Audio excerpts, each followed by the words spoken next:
No domingo passado, nós falamos aí a respeito, começamos a falar a respeito dos anciãos, né? Eu gostaria que o irmão colocasse aí na tela, para nós darmos o seguimento. Se você está pela primeira vez aqui hoje, perdeu aí, como o nosso irmão Edivaldo perdeu, pode seguir lá, Edivaldo. Estou sabendo que está sendo gravado, né, pastor? Está colocando lá no YouTube agora, nós estamos chiques, hein, irmãos? Irmãos, Apocalipse, nós vamos ler aí o versículo de número 4, só para nós entendermos aí, e vamos seguir a partir daqui, rapidamente para você entender. Apocalipse capítulo de número 4, não é?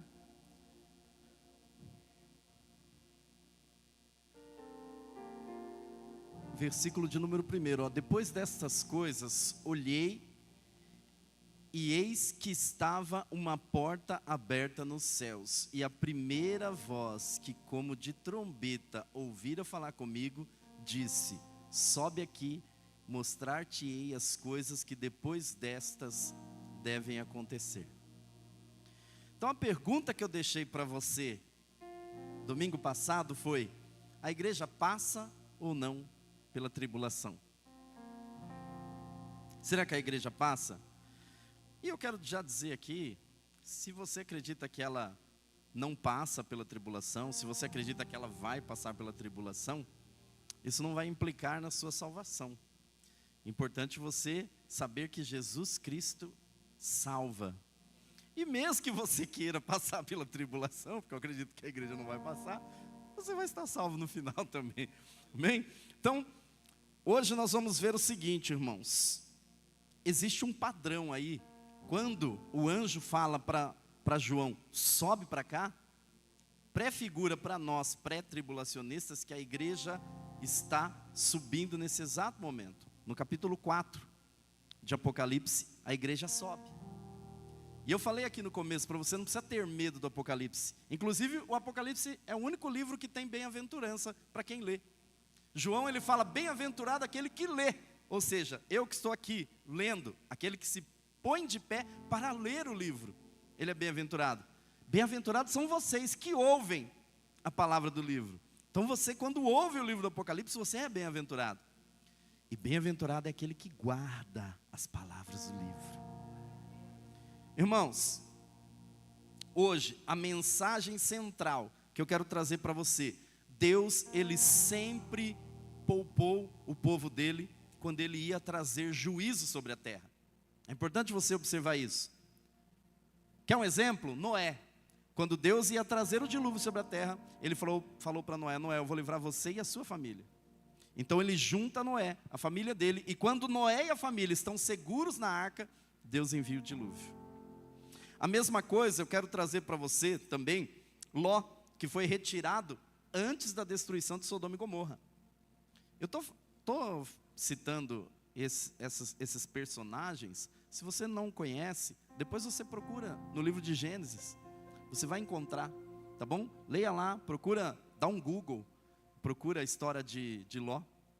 Ló morava em Sodoma e Gomorra, e Deus iria destruir aquela cidade. Então Deus envia um anjo e fala para Ló assim: Ló, eu vou destruir Sodoma, eu vou destruir Gomorra. E Ló fala assim: olha, tem uma cidade ali do lado, é uma cidade pequena, deixa eu ir para lá, deixa eu ir para aquela cidade. Então o anjo fala para ele: vai, corre para lá, apressa-te pela tua vida, porque eu não posso fazer nada enquanto você estiver aqui. Deus estava dizendo assim: eu não posso destruir Sodoma e Gomorra enquanto você estiver aqui, o justo Ló. Então uma dica para você: Deus nunca condena o ímpio com o justo, tá? Uma dica aí para você, tá? Então, eu quero só trazer uma outra observação, que a partir de agora, a partir do capítulo 4, do capítulo 5, 6, até o capítulo 19, a palavra igreja não aparece no livro do Apocalipse. E você, cabeça pensante, responda para mim, por quê? Por que será? Por que, pastor Fernando Rodrigues? Por que a palavra igreja não aparece do capítulo 5 até o capítulo 19? Ora, que a igreja não está lá, Fábio. A igreja não está na terra nesse período. A igreja está com Cristo, nas bodas do Cordeiro. Nas bodas, participando das bodas. Então, eu quero dizer para você, ainda no capítulo 4, o anjo fala para João: João, vem, sobe. E nós devemos estar preparados para ouvir o sobe. Sobe para cá. Você está preparado? Está preparado? Para quando o anjo disser sobe, vem, sobe, você subir com a igreja militante, com a igreja que vai estar adornada, preparada. Aleluia! Glória a Deus, aleluias! Louvado seja Deus. O mundo, querido, espera o juízo de Deus. O mundo espera o juízo. O pós-tribulacionista espera o juízo de Deus. O mid-tribulacionista, aquele que acredita que a igreja vai subir no meio da tribulação, ele espera o juízo de Deus. Aquele que acredita que a igreja vai passar pela tribulação, ele espera o juízo de Deus. Mas nós esperamos Cristo, aquele que morreu e ressuscitou ao terceiro dia. Aleluias! Glórias a Deus! Louvado seja Deus! Paulo, ele fala da última trombeta. E João, ele fala da 7ª trombeta. E aí, os pós vão dizer: pegamos você. Agora não tem jeito. Porque Paulo fala, coloca lá, irmãos, 1 Coríntios, e eu já vou terminar. 1 Coríntios 15, 52. O pastor me deu 40 minutos aqui, irmãos. Então, falou que se demorasse um pouco, podia ser 45. Ó, escuta isso. Para terminar, hein? 1 Coríntios 15, 52. Ó, num momento, num abrir e fechar de olhos, ante a última trombeta. A última. Porque a trombeta soará e os mortos ressuscitarão incorruptíveis. E nós, se nós estivermos vivos, Jesus, ele pode voltar a qualquer momento. Nós acreditamos, essa é a doutrina da iminência.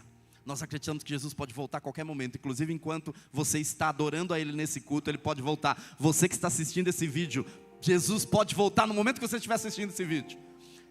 Nós seremos transformados. Então, Paulo, ele fala da última trombeta. Não fala? Olha lá. Ante a última trombeta. Vai lá, corre lá agora. Em Apocalipse 11, 15.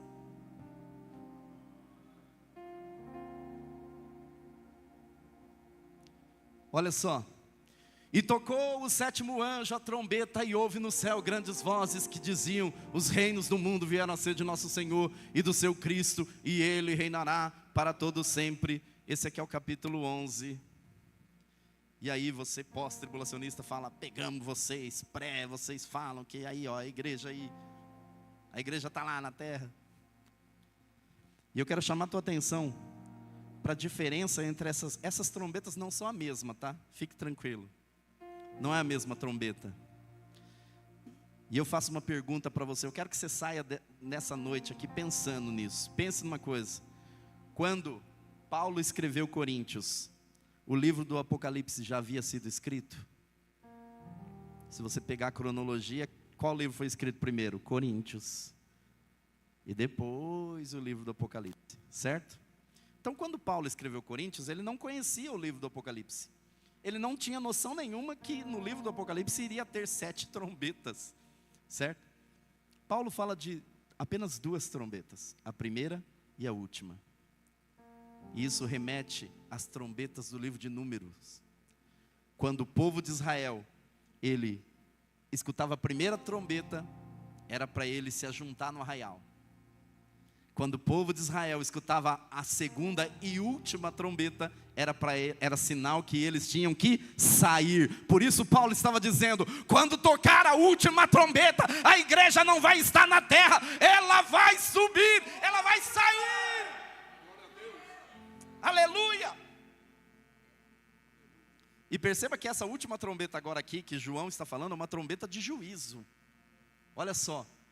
Tocou o sétimo anjo a trombeta e houve no céu grandes vozes que diziam: os reinos do mundo vieram a ser do nosso Senhor. Aqui acontece juízo, acontece saraivada de pedras, terremoto, fogo. Não tem nada a ver com aquela trombeta lá. Mas enfim, nós vamos continuar falando disso no próximo domingo. Não percam cenas dos próximos capítulos no domingo. Está parecendo novela mexicana, né? Aquele dramalhão. Tá. Você ficou curioso para saber o que vai acontecer? Sim ou não? Então não perca. Domingo que vem nós vamos continuar aqui nessa saga do Apocalipse. Deus abençoe você. Dê uma salva de palmas ao nome do nosso Senhor Jesus.